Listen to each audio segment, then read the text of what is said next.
You're watching Meet the Movie Press. Today we're going to be talking about Bill Hader joining Power Rangers, Paramount delaying Rings and Friday the 13th, and a Spawn remake?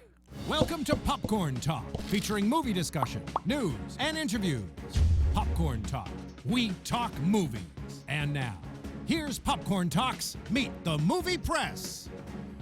Good morning, Simon. Hey, how are you? I am good. I am Jeff Sneider, host of Meet the Movie Press here on the Popcorn Talk Network. You can find me on Twitter at @theinsnider. With me, as always, my co-host. Hello, my name is Simon Thompson. You can find me on Twitter and Instagram at ShowbizSimon, and on Facebook, this is Simon Thompson. All right, party people.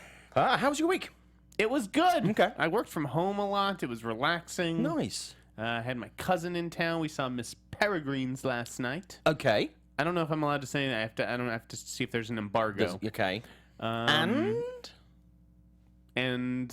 And it was better than I expected. Okay, I'll take But there that. was one big problem in the movie, but I don't want to get into that. I'll leave that for my review. I am genuinely curious to see that. I'm literally firing off emails of screenings I need to catch up on, and that is one of them. Yeah, so. there's. I mean, I haven't seen Deepwater Horizon yet. No, that and Mrs. Peregrine's are the two that I'm curious to see Right. next week. So we'll see. September. If I can fit it in, I've got a busy week next week. All right. High-powered showbiz life. That's Hollywood for you.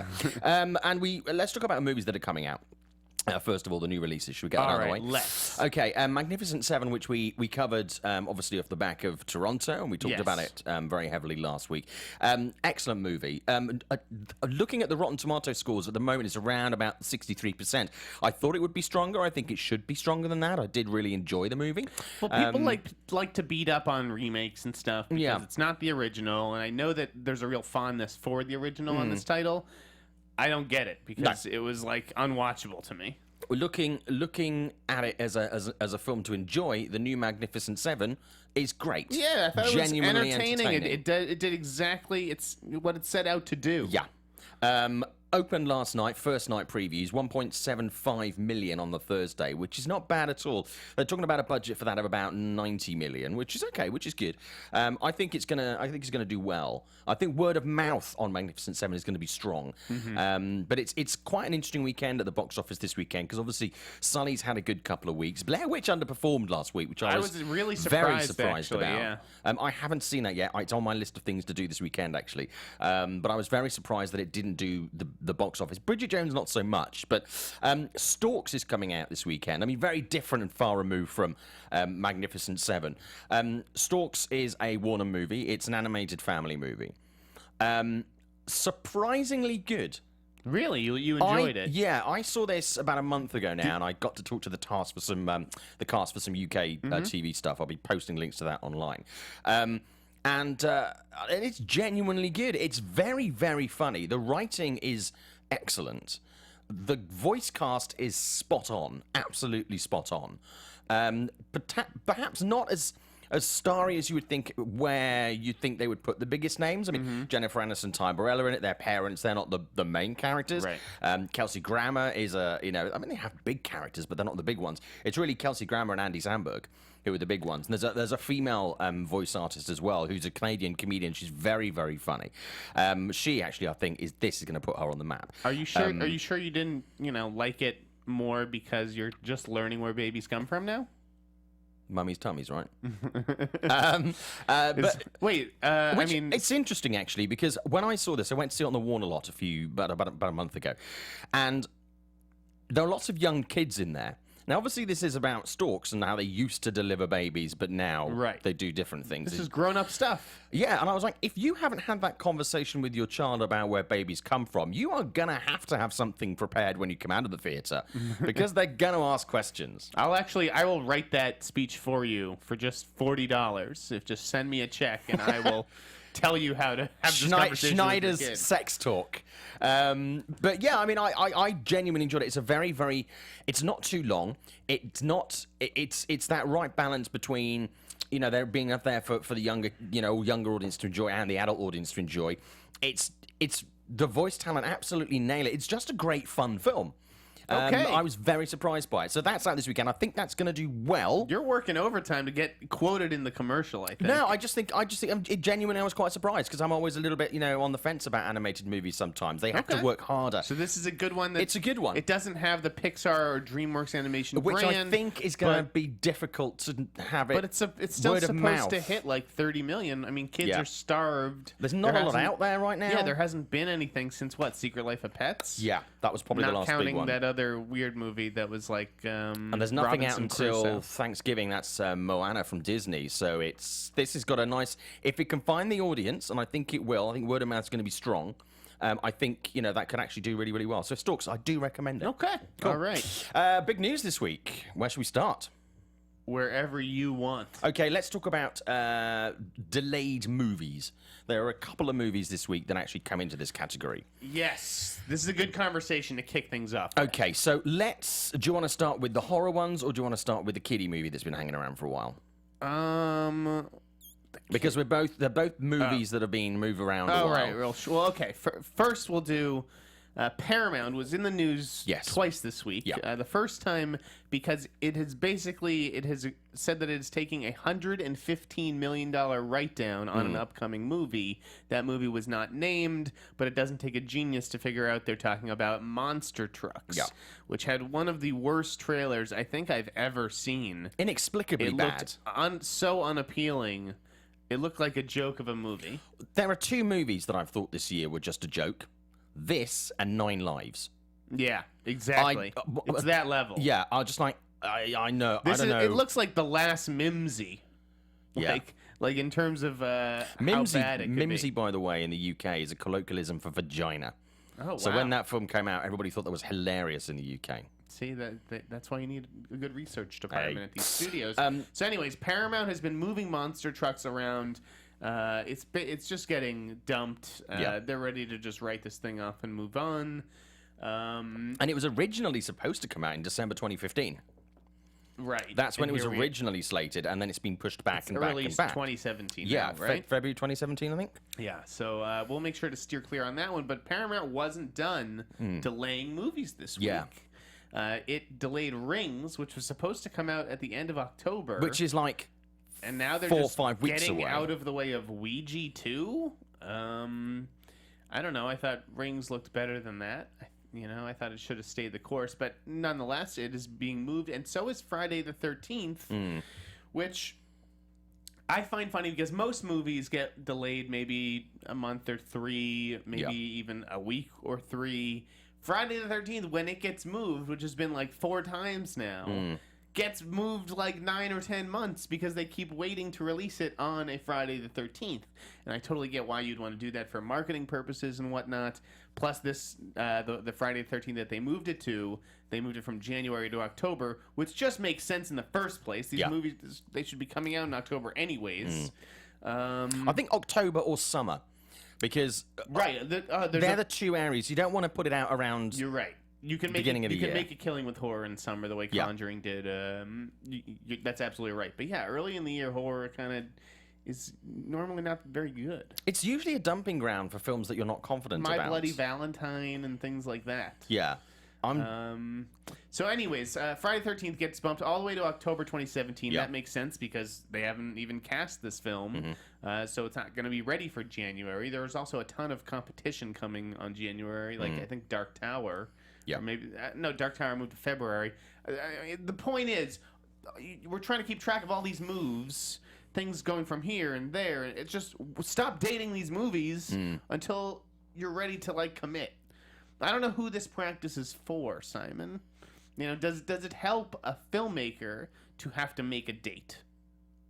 No, right? No, it doesn't. Doesn't help the filmmaker. Doesn't really help the audience. It doesn't help the filmmaker in the fact that then when it moves, people go, ooh, trouble. It's not like we can buy tickets to these movies 3 years in advance. So, why do we need to know that something is coming out on a specific day 3 years from now if really it's just a placeholder? It's just planting a flag in a calendar. I don't think we need to know, but I think certainly we've discussed this in various forms previously, is where there is this hunger now because we have so much online journalism. You know, say 10, 15 years ago when it was magazines and newspapers, you wouldn't, when you talked about a film being made, you wouldn't have the release date in there unless it was, you know, something like a Star Wars or something. But now with the rise of internet journalism, people want to have that date. I don't know why, but people become obsessed with the date these but the points. date, what I'm saying is the date is meaningless. Yeah. It's completely meaningless because 99 times out of 100, shit gets moved. Also, it comes with association of times of the year where we're talking about it's a summer movie or it's an award season movie. If you announce you're opening something in, say, January, February time or limited release around the holidays, it smacks of, oh, that must be going for an award. It's not necessarily the case, but you'll get that. Sure. So I think... I think to me it's like a competition. It's like for studios. It's like, this is our date, and you don't come anywhere near it. And like, you better plan your schedule around our date and what movies we're releasing. Yeah. But then you see something like what was it that moved? I think it was Civil War that moved on to Batman's date, right? Yeah. That's a studio just being like, you know what? We want this fucking date. Yeah. And now it's ours. Yeah. Like some interesting feedback actually in the chat on this. Film nerd Jamie, who I believe is actually watching us through his Blu-ray player on his TV this morning. Oh so, yes, he's doing an we must experiment. look Thank fucking you. huge. Enjoy I'm that. sorry. He's saying that Paramount is overthinking Friday the 13th. Remember the 80s? You spent 1 million to 2-3 million for every movie, chugged them out a movie a year, and earned your profit. Simple, but absolutely true. That's a very good point. And also, Bad Future is saying that hadn't heard, definitely knew about Ouija 2. Was a movie that existed, but hadn't heard of Rings at all until it was delayed, which is an interesting point. They had a trailer and they've started putting stuff online, but if the audience are not aware that it's there, perhaps if you do your testing and you go, well, the audience are not really sort of chomping at the bit for this right now, so if we move it, we're not going to piss a load of people off, but we might stand a better chance of money. It's still, the new positioning is still a very, very weird one. I think the only areas that you can really successfully release a horror movie, and if there are facts and figures to disprove me, I'll be very interested to see them. The only places you can really move these films to are summer or Halloween. But obviously, I think if you did want to release them around Halloween, the only way to do that and still be successful is one open one weekend and one open the next weekend or the weekend after that. So you've got 2 weeks. Otherwise, you're going to be cannibalizing the audience. But in October, everybody wants to go and see horror movies. You see all the theaters around LA. So you can space them out week after week and still work. Exactly. There's room for more than one horror movie in October. I'm just very surprised that they're in fact, I don't think there are enough. Ouija. I guess Ouija overperformed last year and did quite well, but you're Friday the 13th. You are like one of the tentpoles of modern horror. Well, I spoke to Mike, who directed Ouija 2, actually, last Friday at the Halloween event at Universal. Yes, Mike Flanagan. Had some had some early screenings quite recently. Response to that has been very, very good. So he's actually quite confident that it hopefully confident that it will actually find an audience. It looks much better than the first one. That's it does, for sure. Yeah. And it's. I asked him exactly where it goes. He said it's very much a prequel. It kind of feeds into things in that, but it's not. It wasn't created as a Ouija movie. Quick question for the booth: have we tweeted out the link for the show? I have. You have. Okay. I have. All right. Awesome. Thanks, man. Sorry, I was just looking for the popcorn tab. No, that's cool. So yeah, it's I think that will play for Ouija very, very well. I think that could have a nice, interesting opening. But I think there's also room for more than one major horror movie in October. It is a prime time to feed on that. And around that, there's not. Is there anything really huge coming out around that time? I don't think there is that could potentially take away from that audience. But the horror audiences are loyal. You know, you put out a good movie, they are going to go and see it, and returns are going to be good. When is it coming out? Is that next summer? Yeah, it's next year. I think it's either quarter 2 or quarter 3 next year. Yeah, watch that move to October too. But I just actually received an email this morning to say that Stephen King's It is going to be coming out on Blu-ray very soon, which is great. Hey, very cool. Which I'm very excited about. Also excited about Blu-ray release for Chopping Mall. Oh, I've never seen Shopping Mall. Genius. Is it? Genius. I've only ever seen shitty, crappy DVD transfers of that, so I am very excited that I will get to see that. A little too excited. Gee, Yeah, you're scaring me. It's a totally brilliant yet somehow shitty horror movie that I absolutely love, so I'm very much looking forward to seeing that in Blu-ray. Cool.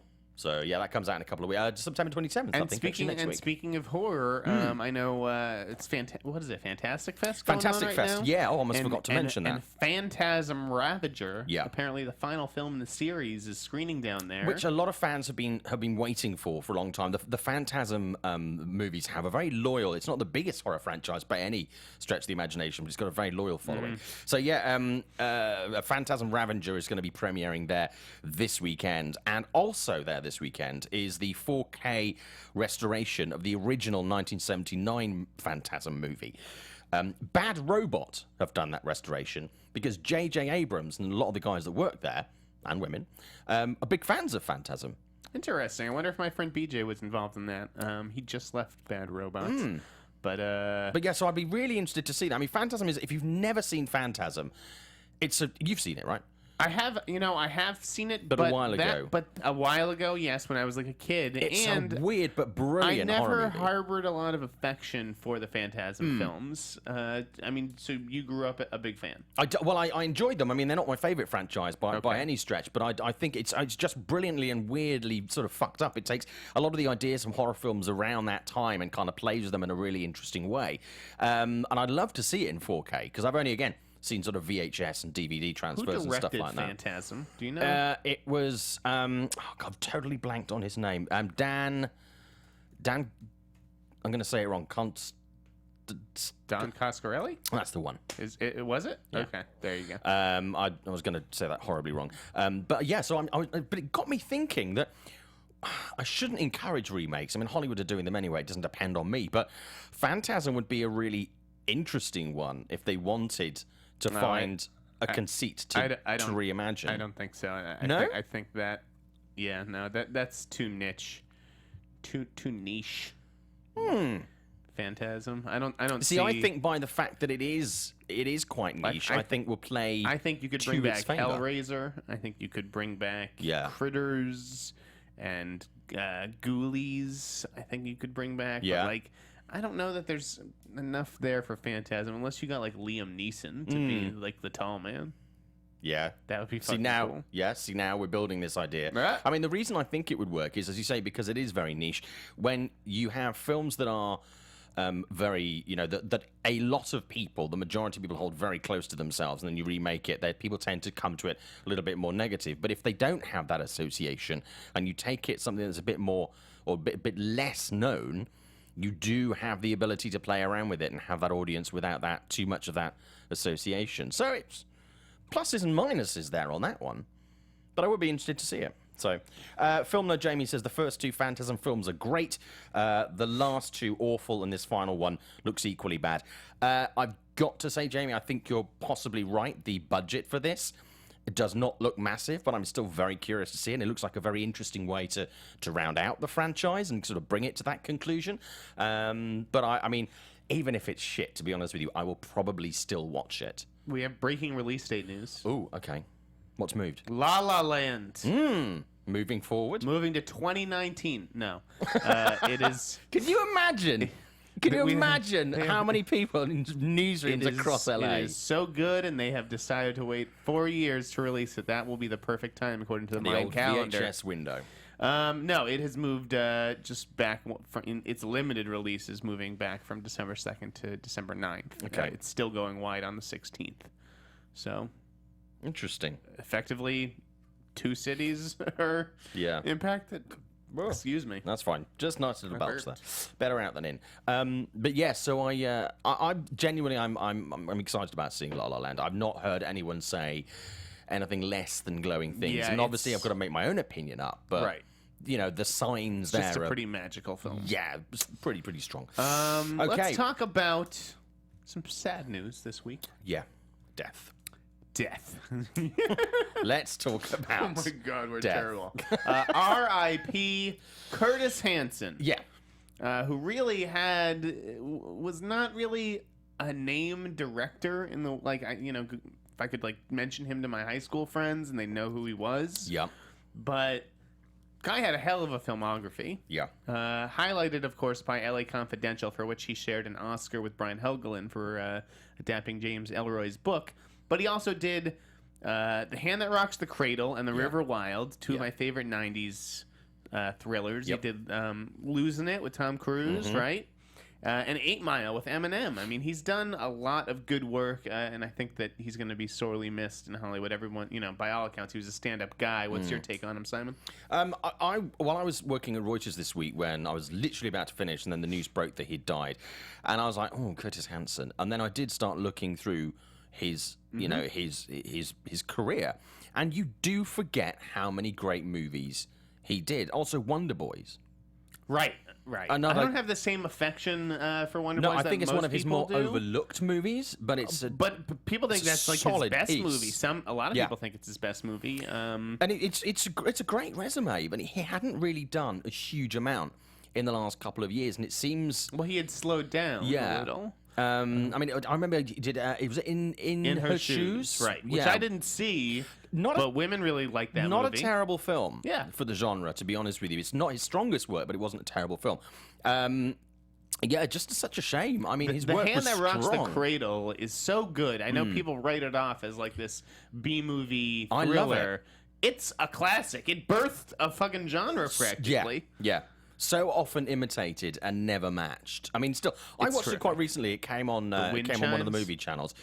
Just superb. Yeah, I love it. And I love the River simple. Wild. Yeah. Like Meryl versus Kevin Bacon on the open waters. Like, Again, I think that's a film that sometimes gets overlooked. Yeah, it's just fun. It's a it's like an adventure thriller. They don't make that kind of movie too often anymore. That is my second favorite Kevin Bacon water-based movie. Whitewater Summer. I love Whitewater Summer. Genius, right? A fucking fantastic movie. I watched it again who recently. Went to summer camp, but L.A. Confidential remains his biggest movie, and it was brilliant. I mean, I love L.A. Confidential. He believed in Russell Crowe. He made Russell Crowe a movie star.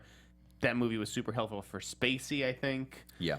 Kim Basinger won a friggin' Oscar and then worked with him again on 8 Mile. Russell Crowe. Yes, Sorry. That's right. Yeah, just amazing. Guy Pearce. I guess that applies for Guy Pearce as well. Oh God, yeah. And I think probably James Cromwell, because James Cromwell big for him. was obviously he was in Babe, right? But then it was really LA Confidential that kind of turned him into this more serious character actor that everybody knew, and he kind of cleaned up in that department for about the next 10 or 15 years. On the QT, very hush hush.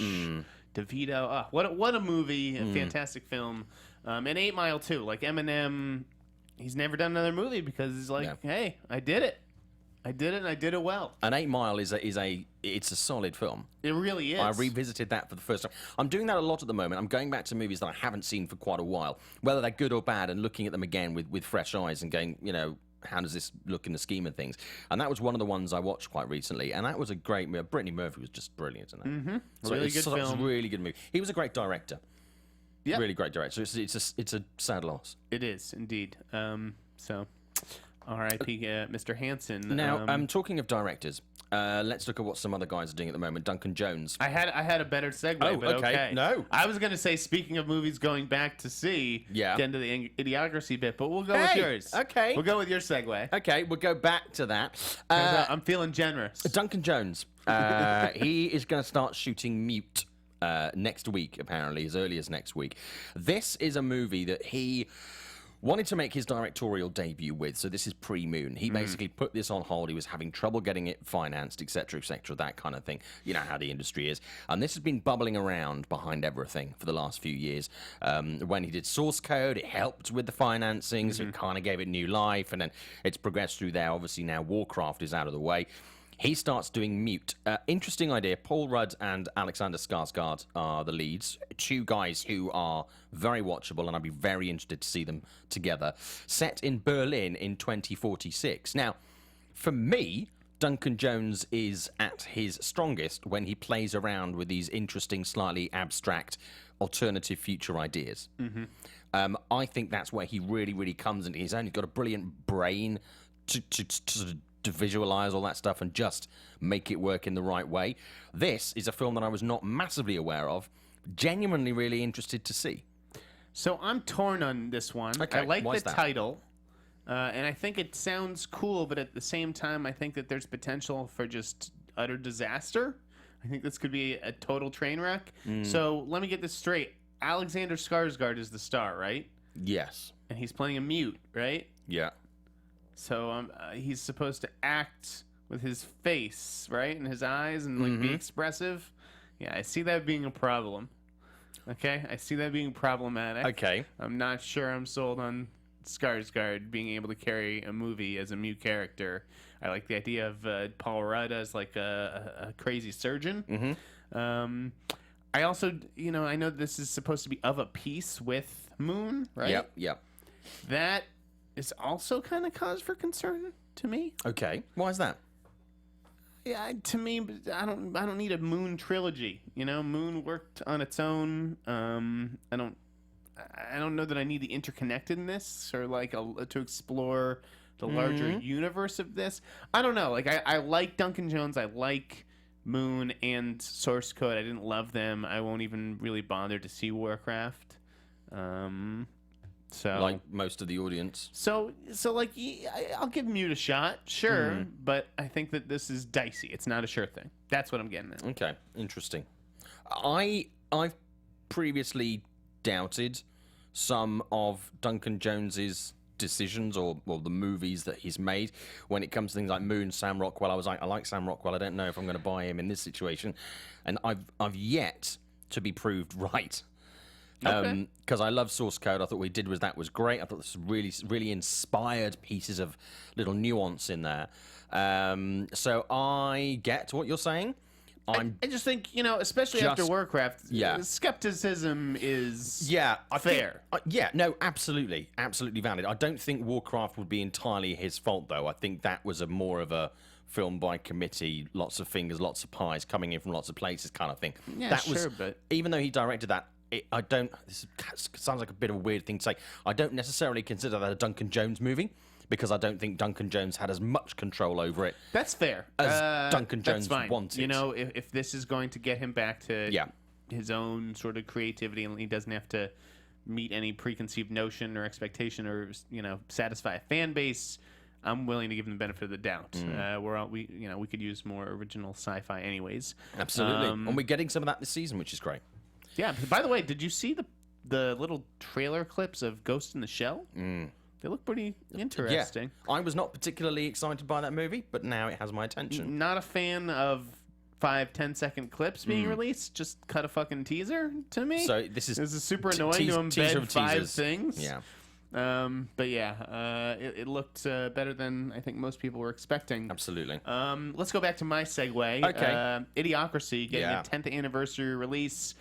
Here's another movie that was like, hailed at the time, had a kind of cult following, and has only grown in stature as the crazy future that it has predicted has come true. I don't get it. I didn't really like the movie. I've not seen it, and I remember when it came out, it didn't do, certainly in the UK, it didn't do well at all. It was a release that was kind of buried. I've not seen it, but even just today, because there's been so much talk about it, sort of, with the elections and things like that.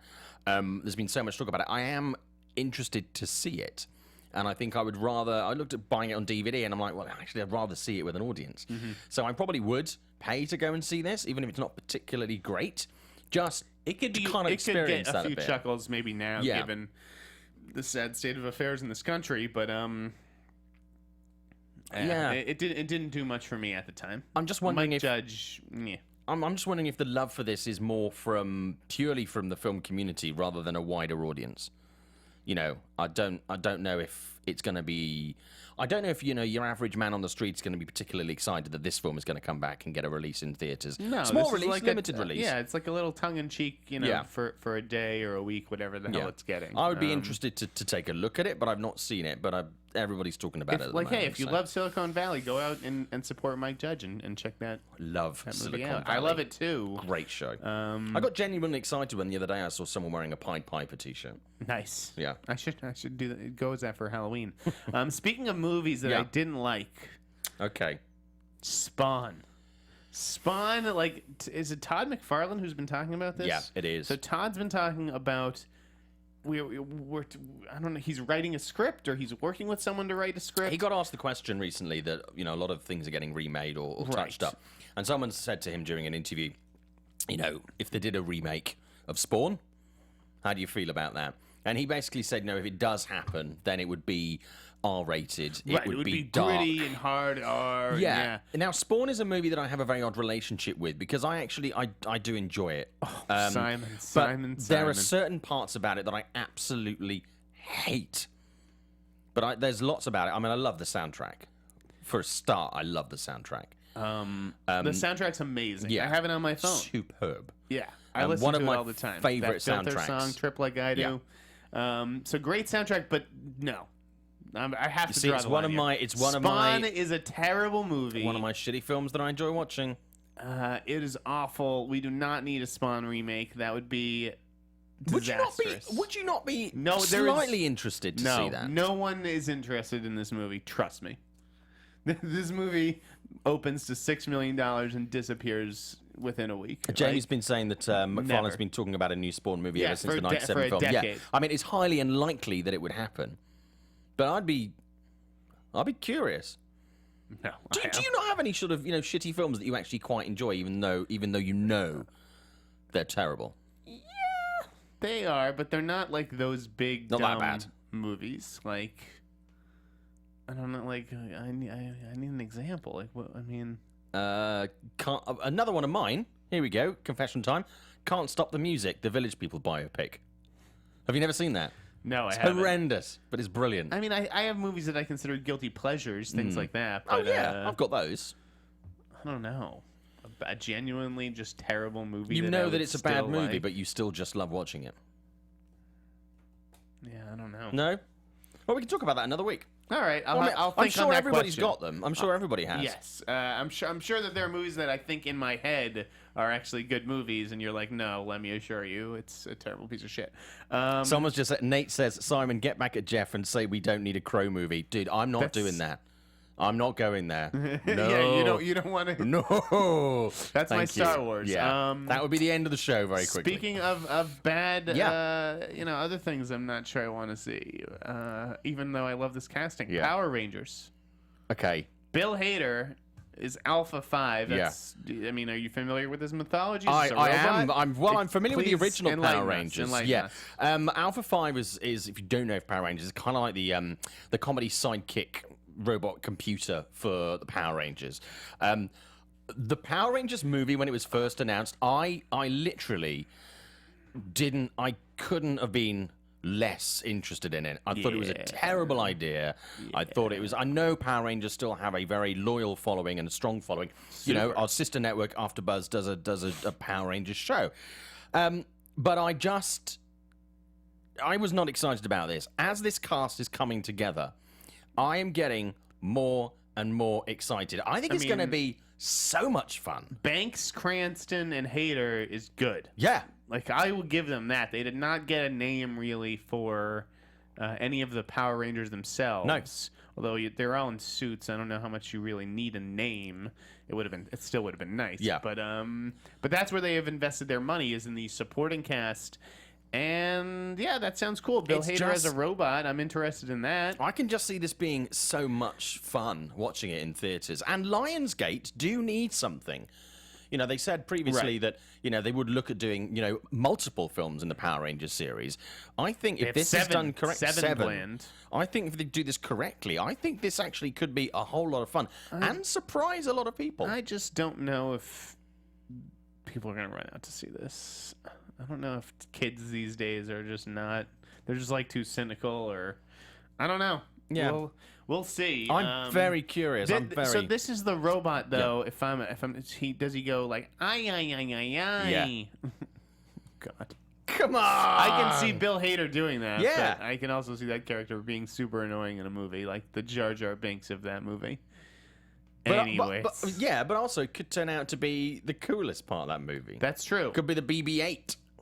Yes, it could. I mean, Michael Shannon in the Passengers trailer, which we could also talk about, looks really cool as a robot. What did you think of that trailer? Very good. It looked nothing about it that I don't like. It looked bigger than I thought it was going to be. But I mean, I would, if Michael Shannon sat and read a grocery list on film, I would watch that. I love him. I think he's great. Michael Shannon, what does that have to do with anything? Oh, sorry. thought you said Michael Shannon. Michael Sheen. Oh, Michael sorry. Sheen. No, Sorry, Michael sorry, Sheen's Michael great. Sheen. No, Michael Sheen. Michael Sheen's amazing.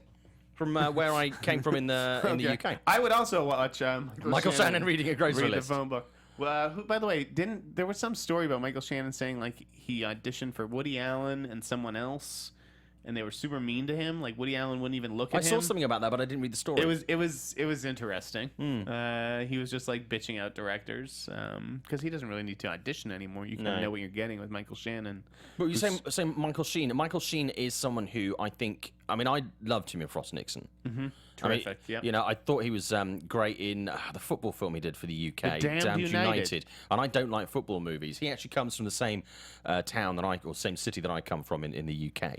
Is that why you guys sound so bloody similar? It is, isn't it? Yeah. I thought I was like, if I close my eyes, I'm hosting this podcast with Michael Sheen. And Michael Shannon. But no, he in the last couple of years he hasn't. A lot of his movies haven't hit, and he's constantly doing TV.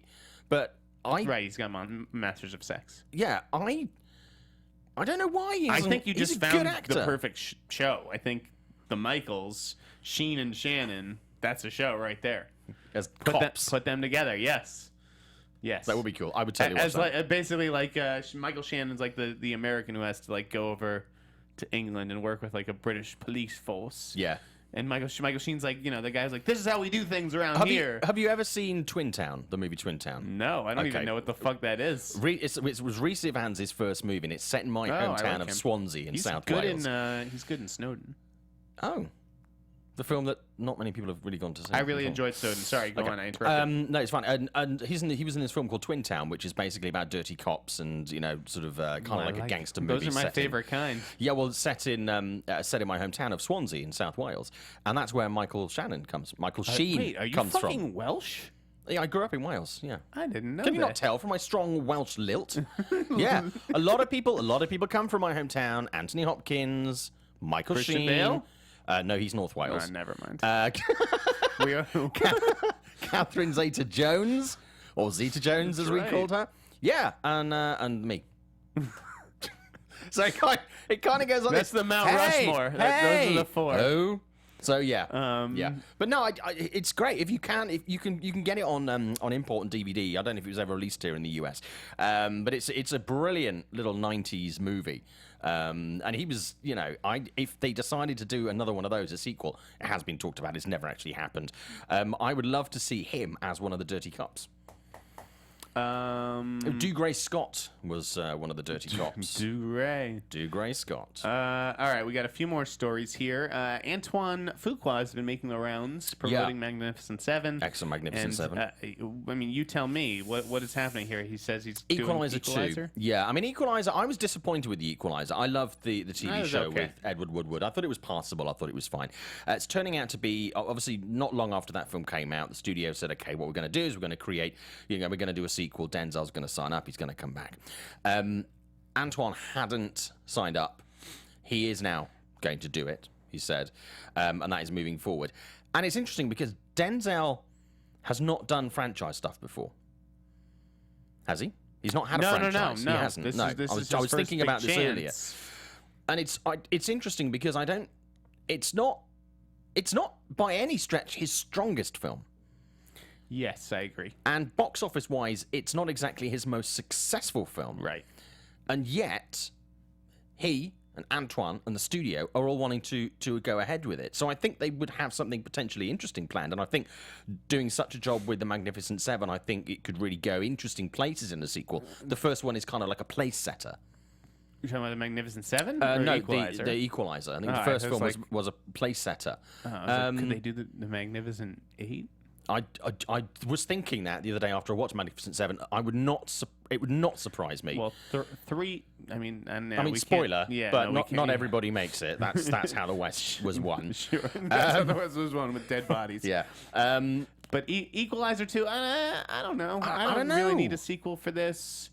Honestly, if Denzel's going to do a sequel, here's what I would do. This is going to be no one has ever had this idea in the history of movies.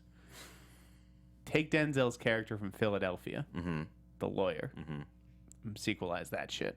I want another Denzel courtroom movie with either it can be a Black Lives Matter kind of thing, where a black guy gets shot by a white cop, or something that's in the air right now politically. It's very charged, and have Denzel be the lawyer. Boom. Yeah, that is not a bad Taking idea. on actually. another landmark case. Yeah.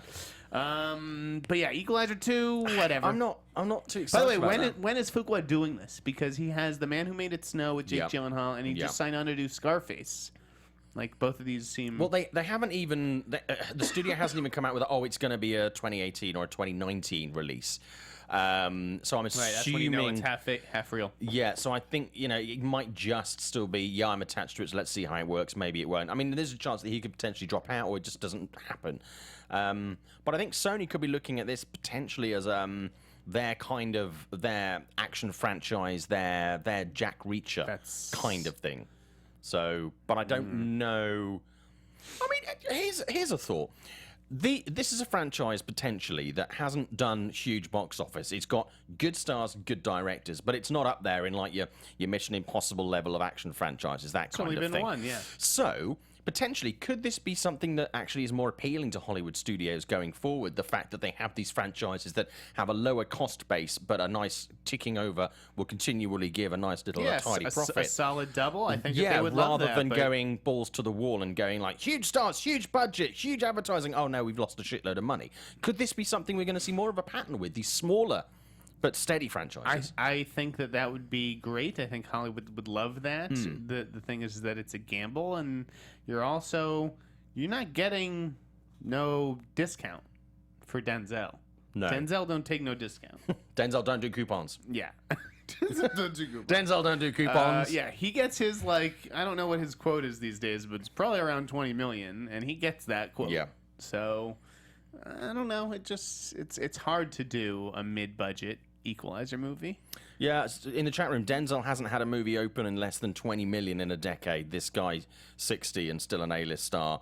Other people are saying, he hasn't needed. He's one of the actors that hasn't needed a franchise to keep him going. Both very valid points, but we'll see what happens. Mm-hmm. Okay, so Equalizer 2, cross that off the list. Let's talk about Dark Tower. Yeah. We touched on this in a completely different context earlier. Go for it. So everybody's getting, there's a nice little buzz at the moment about Dark Tower. People seem really, really interested. It's a film that's taken a long time to actually happen. Matthew McConaughey and Idris Elba, two of the lead roles. Interesting story came out this week about the fact that when the film comes out next year, there could be a companion TV series to go along with the release of the movie, which would also star Idris Elba. Now, we've seen movies become TV series, and I think that's been proved to be, generally quite popular. We've got The Exorcist that starts on Fox tonight, actually. I think to have a movie out and then a companion TV series featuring some of the cast from the film, it's something a bit different and could be interesting. And it does allow the film to sort of expand a bit and then fill in the gaps in the TV show. So have it effectively like, if you like playing D&D or something, you've got your separate rule book and that kind of thing. It could be that kind of addendum, compendium kind of thing. They've always had ambitious plans for this Dark Tower stuff. I'm not sure if it's going to work. Okay. If people are going to... That's a lot to ask of Where do you think it's coming audience. from? Do you think it's coming from the studio, or do you think it's coming from Stephen King, who's kind of like it's going... coming from the studio. I Yeah. mean, they've always had big eyes for this thing. I still think you got to do the movie right first before you start planning a TV series. See what the reaction is to that. I mean, Idris Elba looks great on paper, but I wonder if Luther was like a network show. Yeah, it was BBC. Yeah. Well, I mean, in America, where that would fit into things? Like, what would the ratings be? Would it be the top show on network TV because it has a big movie star? I don't know. Yeah. So yeah, we'll see about Dark Tower and that TV show. But it's kind of taking the idea that's been around for digital concept and surrounding movies that, a film comes out, there's sort of web series to tie in with it and stuff. But it's taking it offline. It's just and putting it on a hard linear to do media. that multi-platform thing. Beyonce's fans will follow her to HBO. Yeah. I don't know if. I don't know. I think it's risky. I don't think it's a sure thing at all. I think it's an interesting idea. Sure. Yeah. Yeah, they deserve credit for pushing the envelope, trying something new. But Yeah. doesn't necessarily mean it'll work. No.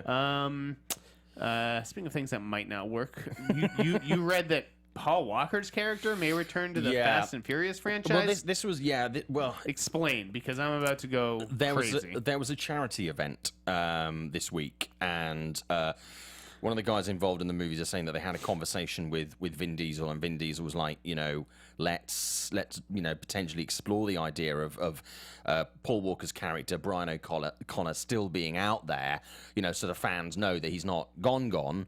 He's kind of still existing in some way. So he would be mentioned like, form. oh, hey, Brian, Brian's out with the family. He just did that thing in Brazil. They didn't specify. But you're not going to see his face. You're not going to see the character. I'm assuming not, and I'm assuming they wouldn't recast, because that would just be odd. And I think, but it seems to me like a bit of an odd, I don't know whether it's just one of these ideas that gets spitballed in a writer's room or something like that. But, I mean, they say they won't do it unless they have the total agreement of the Walker family. Which I think is totally acceptable and, is the right thing to do. But my feeling, as much as I loved, Paul Walker in those movies, and I genuinely, they're dumb fun, but I enjoyed the Fast and Furious movies. I just think they said goodbye to Brian perfectly, so well, flawlessly at the end of the last film. Guys, I don't think they need to bring him back. You don't have to worry about this. I don't think that there could possibly be a studio executive so dumb within the walls of Universal who would actually greenlight this idea. It's a terrible idea. He got the perfect send-off. Sure, you can mention his character by name and say, oh, yeah, he's up to whatever with the family, but there's no way on God's green earth that his face is going to be on screen again, or they're going to, CGI him. Like, that character that would be the gone. worst case. Yeah, that character's gone. CGI'd. We've said goodbye to him. Leave it at that. Yeah. We don't. There's enough characters in Fast and Furious, so we don't need to bring him back. Yeah. And it definitely will not be a recast. I mean. Okay, we got 3 minutes left on the show, so I wanted to very briefly chat about Mad Max. Yeah, that was the last news item on my list as well. In case you didn't hear this story this week, Mad Max Fury Road, there has been talk about whether they're going to do a sequel or whether they're going to do a prequel. It's looking now more and more like this prequel is going to happen. It's going to follow Furiosa as a young woman, or younger woman, because she's certainly not old, and could start shooting this year. We've heard that before. I feel like I think that's going to be tight. So this would be George Miller. I think George Miller wants to do something small in between these movies. So I don't know if I believe any of those reports, which I think are probably coming from Australian media, right? I'm assuming so. Yeah. We'll see about that. Again, the movie didn't make that much money. No. It broke even theatrically. Maybe did with all DVD and everything. Maybe it made $50 million, but well, you say that, and I was someone that's like, oh, okay, well, how much did it make? And it didn't make mammoth amounts of money. No, I think the love for it and the vocal support but for it. The budget was so crazy. Yeah, it's like crazy. And I think the vocal support for everything was here because it was so different last summer, so different. But sure. I think the vocality, the vocal love for it, is way out of whack with the actual amount of people that paid to go and see it. A Mad Max movie without Mad Max is tricky, even though we all love that Furiosa character. And I just don't, I don't know if Charlize opens a movie.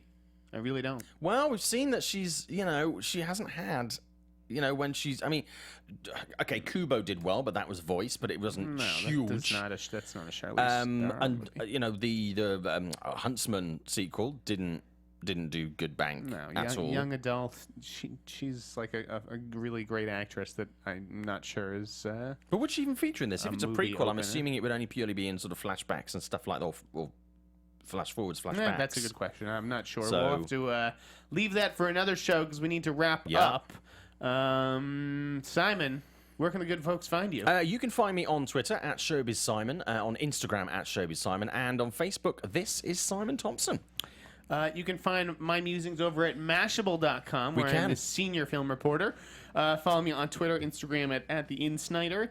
Be sure to check out the Cinefix Network as well over on YouTube. We did a great Cinefictionary, which is like Pictionary. I did see that. It was fun. They're doing fun stuff over there, so check that out. Guys, you've been watching Meet the Movie Press. Make sure to rate, comment, subscribe to the Popcorn Talk Network. Tell your friends, retweet. Have a great weekend, everybody. From producers Maria Menounos, Kevin Undergaro, Phil Svitek, and the entire Popcorn Talk Network, we would like to thank you for tuning in. For questions or comments, be sure to visit popcorntalk.com. I'm Sir Richard Wentworth, and this has been a presentation of the Popcorn Talk Network. The views expressed herein are those of the hosts only and do not necessarily reflect the views of the Popcorn Talk Network or its owners or principals.